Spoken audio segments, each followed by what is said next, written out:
Hello guys, in this video I'll show you how you can fix Xbox download stuck at 0% on Windows 10 or 11. So without further ado, let's get started. So the first thing what you need to do here, you need to just press on your profile here, then you need to go to support, then press on gaming services repair tool and start repairing, and wait until repair process is done. And after that, look if the problem persists or not. If the problem persists, then open up search and write PowerShell, Windows PowerShell, open up as admin. And then you need to put few commands. So the first command will be this. All the commands will be in the video description below, so you can easily copy and paste it. First command, and then you need to put another command here. These two commands will be in the video description below. You'll get gaming services button, press install. Wait for a couple of seconds until installation process is done, and then look if the problem persists.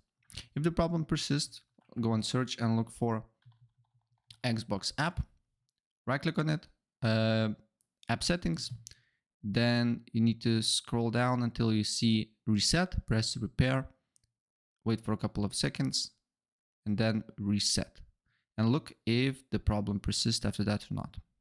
And if this does not work, then also go to settings, go to Windows Update, and make sure you're running with a fully updated PC.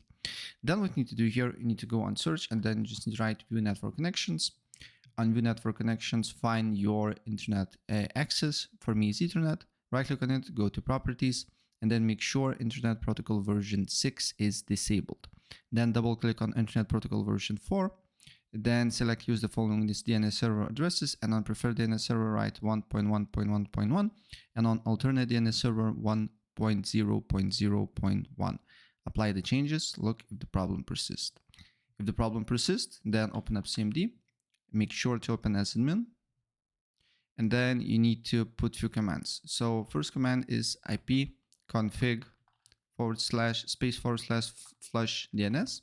And another command is nesh winsock reset. After that, go to settings.